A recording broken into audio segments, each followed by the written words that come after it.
ബഹുമാന്യ സദസ്സിന് നമസ്കാരം. പ്രിയപ്പെട്ട സഹോദരങ്ങളെ, ഞാൻ ഇവിടെ നിൽക്കുന്നത് വളരെ സന്തോഷത്തോടും അഭിമാനത്തോടും കുറച്ച് സങ്കടത്തോടും കൂടിയാണ്.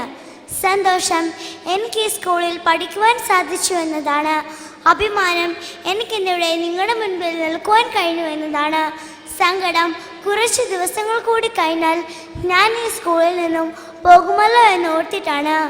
ഒരു സാധാരണ അംഗനവാടിയിൽ മാത്രം പഠിച്ച് ഇംഗ്ലീഷ് വിദ്യാഭ്യാസത്തിൻ്റെ വലിയ അറിവൊന്നുമില്ലാതെ എൻ്റെ മാതാപിതാക്കളുടെ കൈയും പിടിച്ച് ഞാൻ ഈ സ്കൂളിലെത്തിയപ്പോൾ സ്റ്റേറ്റ് സിലബസിനൊപ്പം ഇംഗ്ലീഷ് പരിജ്ഞാനവും നൽകുന്ന ഈ സ്കൂളിലെ പാഠ്യഭാഗങ്ങൾ പഠിച്ചെടുക്കുവാൻ എനിക്ക് സാധിക്കുമോ എന്ന് സ്വാഭാവികമായും എൻ്റെ മാതാപിതാക്കൾ സംശയിച്ചിരുന്നു. എന്നാൽ സ്നേഹപൂർണവും അച്ചടക്കത്തോടെയുമുള്ള ഇവരുടെ അധ്യാപകരുടെ സമീപനവും പ്രോത്സാഹനവും പഠിപ്പിക്കുന്ന രീതിയും എല്ലാം തന്നെ ആ സംശയത്തെ അസ്ഥാനത്താക്കി. 4 വർഷത്തെ അനുഭവം വെച്ച് പറയുകയാണെങ്കിൽ ഇംഗ്ലീഷ് പരിജ്ഞാനം ഞങ്ങൾക്ക് ലഭിക്കുന്നുണ്ടെങ്കിലും അതിൻ്റെ സ്വാതന്ത്ര്യമില്ലായ്മയിലേക്ക് ഞങ്ങളുടെ ടീച്ചേഴ്സ് ഞങ്ങളെ തള്ളിവിടുന്നില്ല. മണ്ണിൻ്റെ മണവും പ്രകൃതിയുടെ സ്നേഹവും ഞങ്ങൾക്ക് അനുഭവിച്ചറിയാൻ സാധിക്കുന്നു.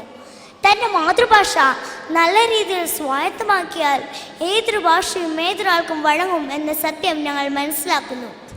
അതുകൊണ്ടാണല്ലോ ലോകത്തിൻ്റെ ഏതൊരു കോണിലും ഏതൊരു ജോലിയിലും ഒരു മലയാളി ഉണ്ട് എന്ന് പറയുന്നത്.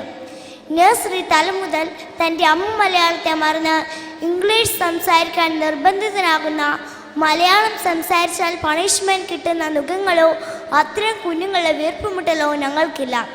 മണ്ണിലേക്ക് ഇറങ്ങിയാൽ അതിൻ്റെ മണമൊന്നറിഞ്ഞാൽ ഇൻഫെക്ഷൻ ആകുമെന്ന അബദ്ധധാരണയോടെ AC കൂട്ടിനുള്ളിൽ ഇരിക്കേണ്ട അവസ്ഥയൊന്നും ഞങ്ങൾക്കില്ല. ഈ സ്വാതന്ത്ര്യമാണ് ഞങ്ങളുടെ ആത്മവിശ്വാസവും ധൈര്യവും. ഒരു കുട്ടിയുടെ ശാരീരികവും മാനസികവുമായ എല്ലാ കഴിവുകളും പുറത്തു കൊണ്ടുവരലാണ് യഥാർത്ഥ വിദ്യാഭ്യാസം. കഴിഞ്ഞ വർഷം ഞങ്ങൾ ഞങ്ങളുടെ മനസ്സിൽ നിന്ന് മുതിർത്തിയെടുത്ത കുറേ കഥകളും കവിതകളും ചിത്രങ്ങളും ഒക്കെ ചേർത്ത് സ്വന്തമായി ഒരു മാസിക ഉണ്ടാക്കി.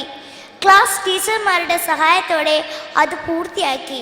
വീട്ടിൽ കൊണ്ടുചെന്ന് കാണിച്ചപ്പോഴുണ്ടായ സന്തോഷം, അഭിമാനം ഏത് ന്യൂജൻ സൃഷ്ടിക്ക് നൽകുവാൻ കഴിയും? ഓരോ ക്ലാസ്സിലെയും കുട്ടികളെ സ്വന്തമായി പ്രോഗ്രാം ഉണ്ടാക്കാൻ പഠിപ്പിച്ച് സ്വാഗതവും അവതരണം കൃതജ്ഞതയുമെല്ലാം ഞങ്ങളെ ഏൽപ്പിച്ച് പ്രേക്ഷകരായ ഞങ്ങളുടെ അധ്യാപകർ ഇരിക്കുമ്പോൾ, വന്ന തെറ്റുകൾ ക്ഷമയോടെ തിരുത്തുമ്പോൾ സഭാകമ്പവും ലജ്ജാശീലവുമെല്ലാം എങ്ങോ പോയി മറിയുന്നു.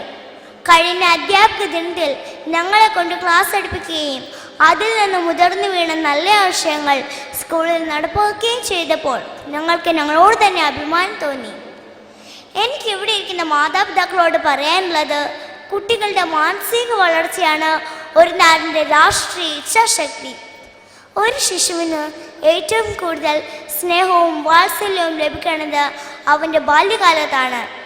ഈ കാലഘട്ടത്തിൽ സ്നേഹവും സംതൃപ്തിയും ശ്രേഷ്ഠമായ വിദ്യാഭ്യാസവും നൽകിയാൽ അവൻ ഈ രാഷ്ട്രത്തിന് ഒരു മുതൽക്കൂട്ടാകും.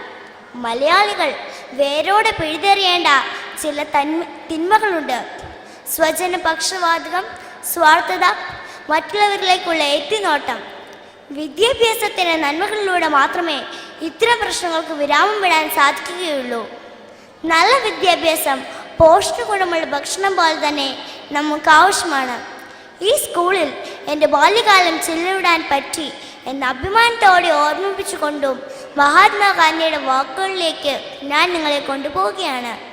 എന്തൊക്കെ വൈകല്യങ്ങളുണ്ടെങ്കിലും എൻ്റെ മാതൃഭാഷയോട് അമ്മയുടെ മാറിലേക്ക് എന്നതുപോലെ ഞാൻ പറ്റിച്ചേർന്ന് നിൽക്കും.